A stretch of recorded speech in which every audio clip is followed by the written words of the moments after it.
My name is Sarah Thompson. My life has been turbulent from the moment I was born. Being born without sight in my left eye would greatly influence my destiny. My childhood memories are fragmented and hazy. I can't even clearly remember my parents' faces. All I remember is the constant discomfort I felt and the cold looks from my parents. Sarah, get out of the way. You're in the way, can't you see? I heard such words almost every day. My parents probably couldn't accept from the beginning that my left eye couldn't see. To them, I might have been a defective product. By the time I started school, I was acutely aware that I was different from other children. It was difficult to make friends, and I was always alone. The teachers were kind to me, but I felt it was out of pity. I remember the day before my 10th birthday, my parents were unusually kind to me. Sarah, tomorrow is your birthday. We'll take you to a special place. I felt a small hope at my mother's words. Maybe this would deepen our family bond. That's what I thought. The next day, we drove for a long time. I desperately observed the changing scenery outside the window with just my right eye. The lush green cityscape gradually changed to a desolate desert landscape. We're here, Sarah, my father said. When we got out, the scorching sun enveloped us. Looking around, all I could see was sand and rocks stretching to the horizon. Wait here. We'll be right back, they said. With those words, my parents got into the car. I heard the engine start, and the car drove away. I continued to wait there as my parents had told me. 1 hour, 2 hours. Even as the sun began to set, my parents didn't return. How long did it take me to accept the reality? I had been abandoned by my parents. In the middle of the Arizona desert on my 10th birthday. I cried until my tears dried up. Then, I started walking to survive. Not knowing where I was heading, I just kept walking desperately. My throat was parched, my feet were buried in the sand, and my whole body ached from sunburn. Night fell, and the cold seeped into my bones.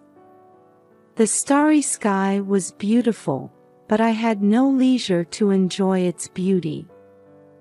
I laid my exhausted body on the cold sand.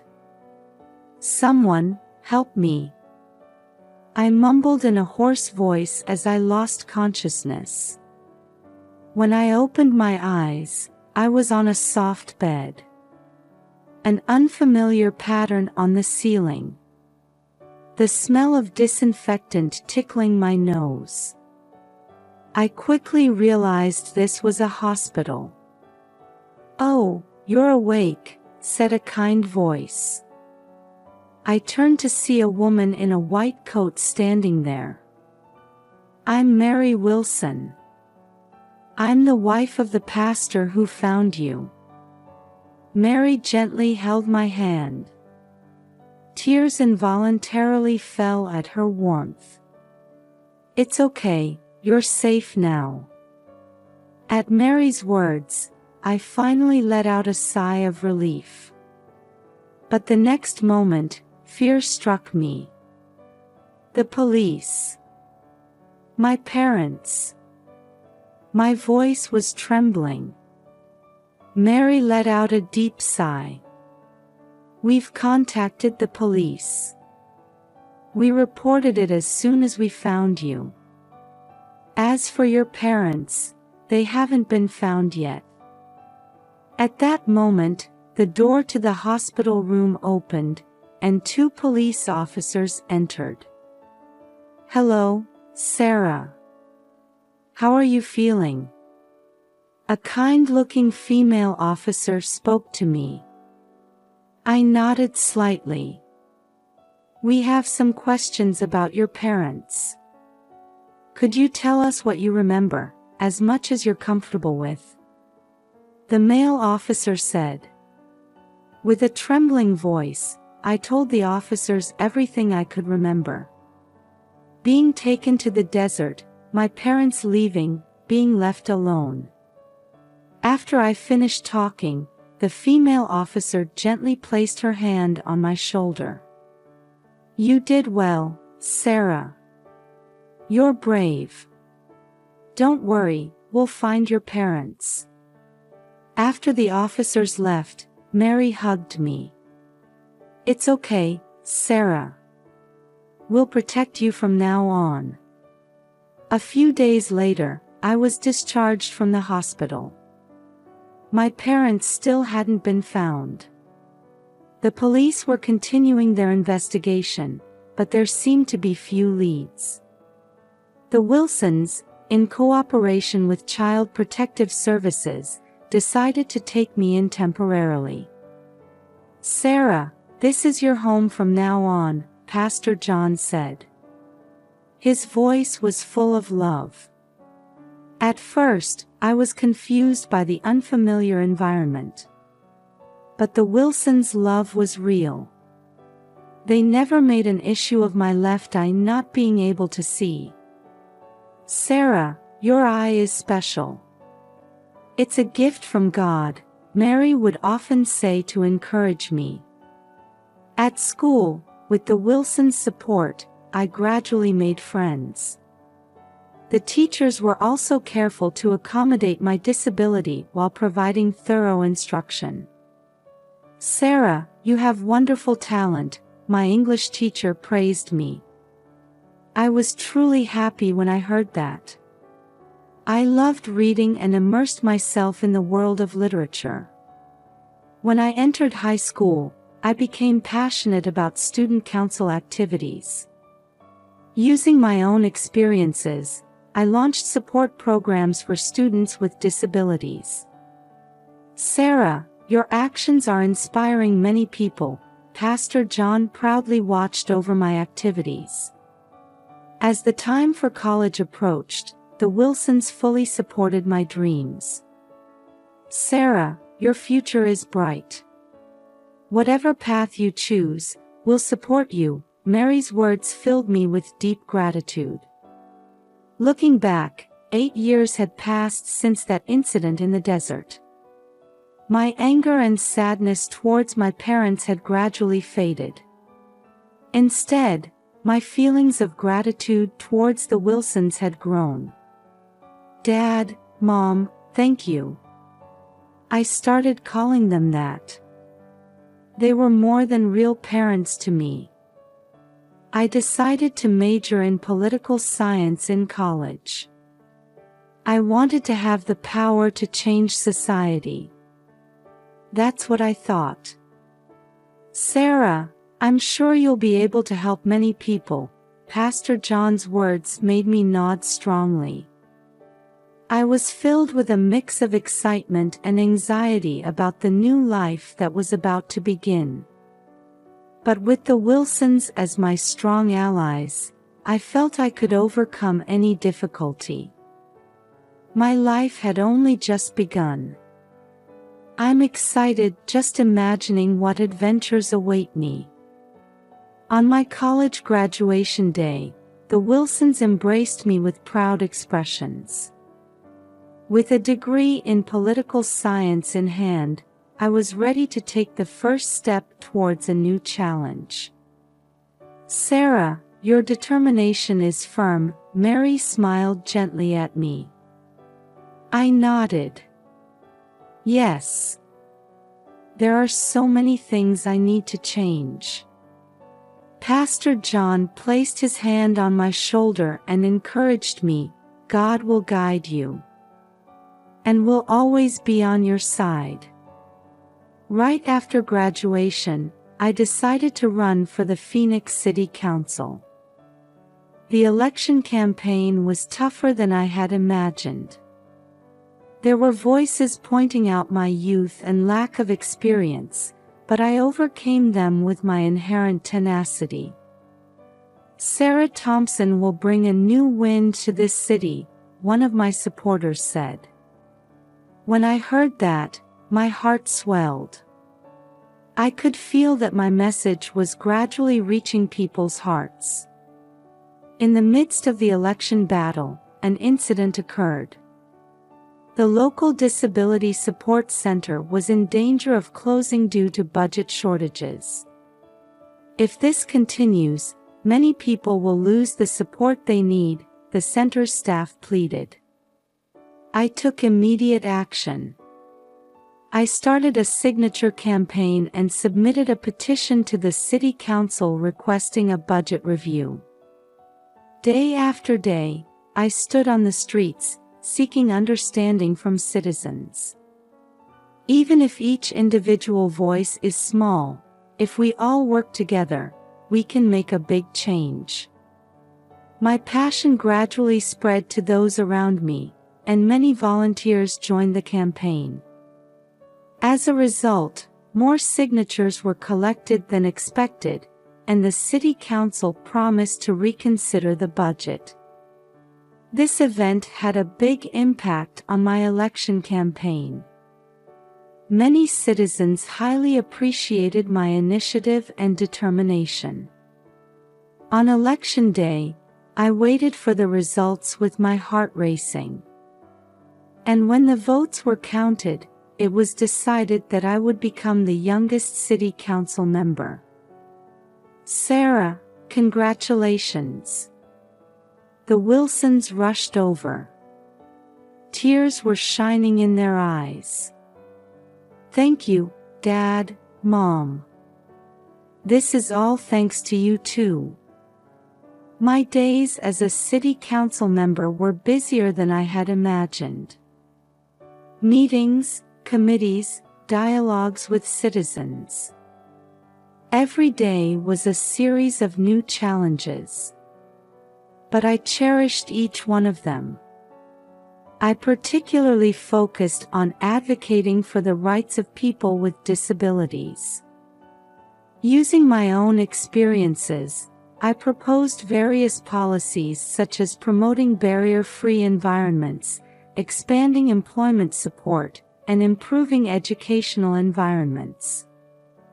Councillor Thompson's proposals are really improving the lives of many citizens, a man in a wheelchair thanked me one day. At those words, I truly felt that becoming a politician was the right choice. However, not everything went smoothly. There was criticism from the opposition, and sometimes even personal attacks. At such times, the Wilsons always supported me. "Sarah, you're doing the right thing. Never give up," Mary's words encouraged me countless times. By the time I was serving my second term as a city council member, my name was widely known throughout the state. And one day, I received an unexpected proposal. "Councillor Thompson, we'd like you to run for governor," a party executive approached me. I was surprised, but at the same time, I felt a great possibility. If I became governor, I might be able to change the lives of even more people in a positive direction. After deep consideration, I decided to run. An even bigger challenge was waiting for me. From the moment I decided to run for governor, my life changed dramatically. My experience as a city council member was valuable, but policy making with the entire state in mind was a completely new challenge. The election battle was fierce. My opponent was a veteran politician with abundant financial resources and a strong support base. They relentlessly attacked my youth and lack of experience. "It's too reckless to entrust state government to candidate Thompson." Such criticisms filled the media day after day. But I never gave up. It's true that I may lack experience. But that's precisely why I can approach state politics with a fresh perspective. In debates and street speeches, I continued to confidently advocate my beliefs. I presented concrete policies on a wide range of topics, from disability rights advocacy to education reform, environmental protection, and economic revitalization. "Sarah, your passion is moving people's hearts," Mary's words encouraged me. The Wilsons were still my strongest supporters.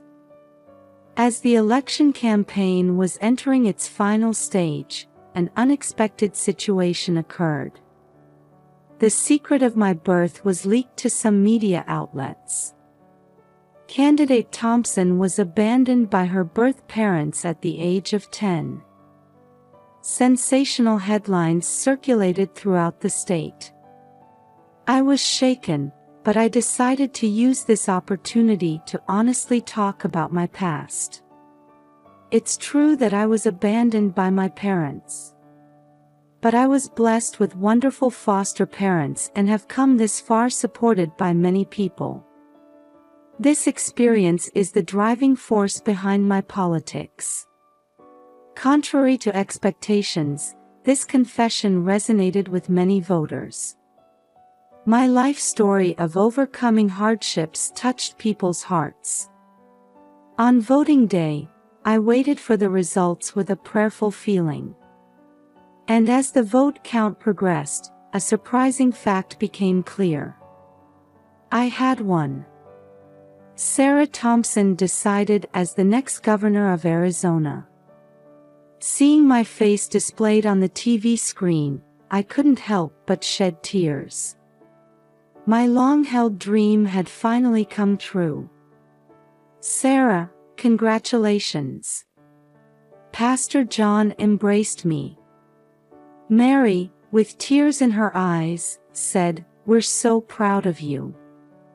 Amidst the excitement of victory, preparations for the inauguration began. The content of the ceremony, the guest list, security measures. There were mountains of things to consider. And finally, the day of the inauguration arrived. A large crowd of citizens had gathered in the square in front of the Arizona State Capitol. I took deep breaths, trying to suppress my nervousness. "Are you ready, Governor?" an aide called out to me. I nodded and headed towards the podium. "Citizens of Arizona." My voice rang out clearly through the microphone. I read out the prepared speech, savoring each word. "I hereby swear to do my utmost for all the people of this state." Just as the speech was reaching its climax, suddenly, a commotion broke out in the audience. I paused my speech for a moment. And then, two figures emerged from the crowd. At that moment, my body froze. Although they had aged, there was no mistaking those faces. They were my birth parents. "Sarah. It's us." My mother's voice faintly reached me. It was the first time I had heard it in 28 years. My father stood silently, but his eyes were fixed on me. The venue was in an uproar. Security personnel were trying to approach my parents. My mind went blank. I couldn't think of how to respond. At that moment, my eyes met with the Wilsons, who were sitting in the front row of the audience. They nodded quietly at me. That gesture brought me back to my senses. Taking a deep breath, I turned back to the microphone. "I apologize for the interruption. Let me continue my speech." My voice might have been shaking a little. But it never broke. My life has not been an easy one. However, all of those experiences have shaped who I am today. From now on, no matter what difficulties may arise, I intend to face them head-on, never running away. The venue was dead silent. I glanced in the direction of my parents. They were looking at me with complex expressions. Finishing my speech, I bowed deeply. A big round of applause erupted, enveloping my ears. It was the beginning of a new chapter. And at the same time, it was a confrontation with a past I had sealed away for years. What kind of developments await from here on? With a mixture of anxiety and expectation, I quietly closed my eyes. After the commotion of the inauguration had settled down, I let out a deep sigh in my office. Outside the window stretched the vast Arizona desert. 28 years ago, I was abandoned in that desert, and now I stand at the top of this state. I can't help but feel the irony of life. A knock sounded, and my secretary peeked in. "Governor, sorry for the wait. I've brought them." Tension runs through me. The door opens, and two elderly figures appear. My birth parents. Sarah. My mother's voice is trembling. I stood up and took a deep breath. "Please, have a seat." The two nervously sat down in the chairs. For a while, a heavy silence flowed. "Thank you for coming," I said, trying my best to maintain composure. My father opened his mouth. "Sarah, we're truly sorry." At those words, 28 years' worth of emotions welled up all at once. Anger, sadness, and a strange sense of relief. Why did you do such a thing?" My voice was slightly shaking. My mother began to speak through tears. "At that time, we were young and foolish. We didn't have the confidence to raise a child who couldn't see with her left eye. But that's no excuse." My father continued, "We regretted it every day. But we were too ashamed to have the courage to contact you. And before we knew it, so many years had passed." I listened to their story in silence. Complex emotions were swirling inside me. "We're proud of your success," my mother said. At those words, I couldn't help but give a bitter smile. Even though I wasn't your daughter for 28 years. The two hung their heads. Then, my father said in a small voice, "Actually, we need your help." I furrowed my brow. "What do you mean?" My father hesitantly began to speak. "For the past few years, we've had a series of business failures. We've accumulated a large debt." "Debt?" I couldn't hide my surprise. My mother continued, "We've lost our house and car. We're currently staying at a friend's place." I was at a loss for words. The two people before me no longer appeared as the cold-hearted parents who had abandoned me, but as a pitiful elderly couple who had been defeated by life. "How much debt?" I asked, regaining my composure. My father answered, "About $500,000. I gasped at that amount. It's certainly not a small sum. "Why, me?" I quietly asked. My mother answered through tears, "When we heard you became governor, we thought it was our last hope."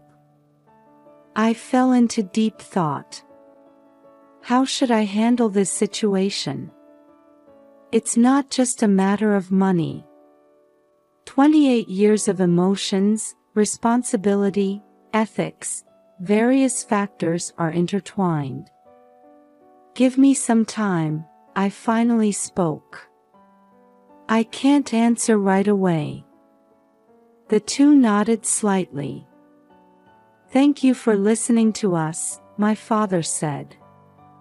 After the two left the room, I stood by the window, gazing into the distance. The desert landscape evokes memories from 28 years ago. This unexpected reunion and my parents' dire straits. How should I respond, not as a governor, but as a human being? The answer hasn't yet been found. Several days have passed since the shocking reunion with my parents. I was looking out at the Phoenix skyline from my office window. From the desert where I was abandoned to the heart of this big city. I can't help but feel the irony of life. Sarah, are you all right? I turned around to see Mary standing there with a worried look. The Wilsons had rushed over as soon as they heard about this commotion. Yes, somehow. I returned a smile, but complex emotions were swirling inside me. Pastor John quietly said, Sarah, whatever you decide, we're on your side. Those words made my heart swell. For 28 years, these two had been my real parents. Love, education, and life guidance. They were my benefactors who had given me everything. Dad, Mom, thank you. I hugged them tightly. Their warmth gave a little peace to my confused heart. However, I couldn't get my birth parents out of my mind. A $500,000 debt. And a reunion after 28 years. Their words kept echoing in my head. We thought it was our last hope. I let out a deep sigh. As a governor, I can't use public funds for a private family matter. But I can't just ignore it either. Moreover, can I forgive them? Deep down, anger and sadness are still swirling. But you weren't perfect parents from the start either, were you? Mary's words startled me. Indeed, even the Wilsons must have gone through a series of trial and error. Still, they never abandoned me and continued to love me. People can change, Sarah. Maybe your parents too. Mary's kind eyes touched my heart. A few days later, I called my birth parents to my office again. They appeared with anxious expressions.